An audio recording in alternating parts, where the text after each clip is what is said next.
بھائی نے کوشچن کیا کہ یہ کہتے ہیں کہ میں نے اپنی زوجہ کو مہر نہیں دیا ہے اور مجھے معلوم ہی نہیں تھا کہ نکاح میں مہر ہوتا ہے. تو بڑے ہی بھولے بادشاہ تھے بھائی آپ کہ آپ کو یہی نہیں پتا تھا کہ یہ تو اتنا معروف چیز ہے کہ جب آپ نکاح نامہ بھرتے ہیں اس میں بھی ایک مہر کا خانہ ہوتا ہے کہ آپ نے زوجہ کو کتنا مہر دیا ہے, اس میں معجل کتنا ہے اور مؤجل کتنا ہے, 2 اقسام بھی اس میں لکھی ہوتی ہیں. تو لہٰذا اگر آپ کو کچھ بھی نہیں معلوم, آپ نے بس اقرار کر کے شادی کر لی ہے, لیکن کسی نے آپ کا نکاح نامہ ضرور بھرا ہوگا. آپ وہ نکاح نامہ دیکھیے, اس میں مہر کا خانہ ہوگا, اس میں کوئی نہ کوئی رقم ضرور لکھی ہوگی. اگر آپ نے ابھی تک مہر نہیں دیا ہے تو پھر وہ رقم اپنی زوجہ کو آپ ادا کر دیجئے گا. اور یہ یاد رکھیے کہ ہم مشورتاً تمام دیکھنے والوں سے گزارش کرتے ہیں کہ لڑکی کے لیے ہم دیکھتے ہیں لڑکا جی خوبصورت ہو اور برسر روزگار ہو, خاندان وغیرہ دیگر عادات و اطوار. اسی طرح لڑکے والے لڑکی کو تلاش کرتے ہیں جی گوری ہو, ذرا لمبا قد ہو, لمبے بال ہوں, بڑی بڑی آنکھیں ہوں, یہ ہے وہ ہے. چلیں یہ چیزیں کوئی منع نہیں ہے, لیکن کاش اس کے ساتھ ساتھ والدین پہلے اپنی ذمہ داری محسوس کرتے ہوئے لڑکوں کی بھی دینی لحاظ سے تربیت کریں اور بچیوں کو بھی شرعی مسائل سکھائیں. اور جو رشتے تلاش کرنے والے ہیں اگر پاسبل ہو ایسا کوئی رشتہ مل جائے کہ جی وہ یہ بھی کویسچن کر لیں کہ کیا لڑکی کو شرعی مسائل معلوم ہیں.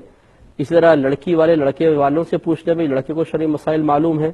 آپ شاید مجھ پہ ہنسیں گے کہ یہ مفتی صاحب کیا بات کہہ رہے ہیں, لیکن صحیح بات یہ ہے کہ ہمارے گھروں کے 95% جو جھگڑے ہیں وہ اس جہالت کی وجہ سے ہوتے ہیں.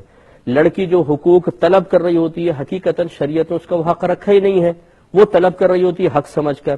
مرد کو پتہ ہی نہیں ہوتا کہ شرعی لحاظ سے میری ذمہ داری کیا ہے, وہ ذمہ داریوں کے سلسلے میں کوتاہی کا شکار ہوتا ہے.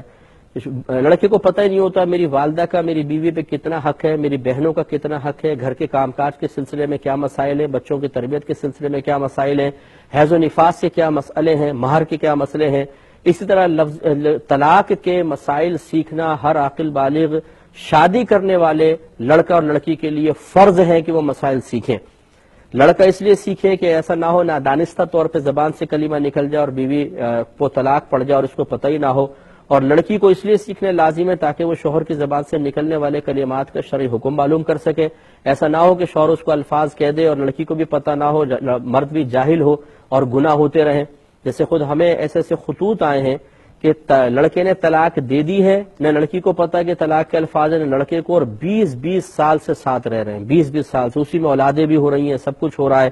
اور یقینی سی بات ہے کہ 3 طلاقیں دینے کے بعد بیوی کو ساتھ رکھنے کا مطلب بالکل ایسا ہے جیسے ایک اجنبی عورت کو اپنے ساتھ رکھنا, اور اس کے قریب جانا گناہ ہے, یقینی سی بات ہے, اور زنا ہے, اور اس سے جو بچے پیدا ہوں گے اس کا مسئلہ آپ خود دیکھ لیجئے.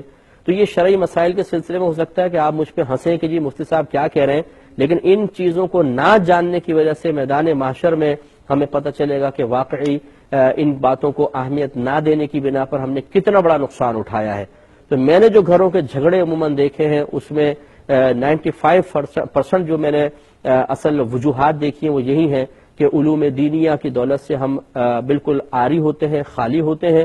حقوق پتہ ہی نہیں ہے کہ شریعت کیا حق رکھ رہی ہے. اپنے بنائے ہوئے حقوق ہیں, ان کے طلب ہے, ان کا مطالبہ ہے, اور دوسرا اپنے بنائے ہوئے حقوق پیش کر رہا ہے, وہ ان کا مطالبہ کر رہا ہے اور اس کی ریکوائرمنٹ کر رہا ہے.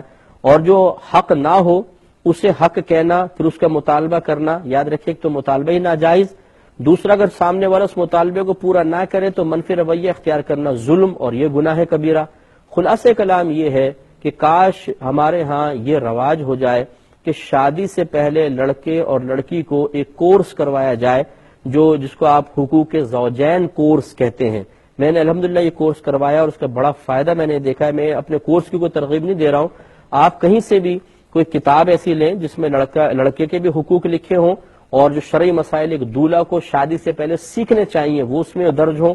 لڑکے کو بھی پڑھائیں, لڑکی کو بھی پڑھائیں, اور پھر آپ شادی کریں تو انشاءاللہ آپ یہ دیکھیں گے کہ بہت سارے مسائل تو خود بخود حل ہو جائیں گے. تو اس لیے بھائی جان, آپ نے اگر مہر کے مسائل آپ کو معلوم نہیں تھے تو بہت حیرت کی بات ہے, کیونکہ اگر آپ مہر معجل تھا عین کے ساتھ اور آپ کی بیوی مطالبہ کر رہی ہیں اور آپ مہر نہیں دے رہے تو مسلسل گناہ گار ہو رہے ہیں, اور یہ گناہ اس وجہ سے ہے کہ آپ کو علم نہیں تھا. اس لیے علم ضرور سیکھیے.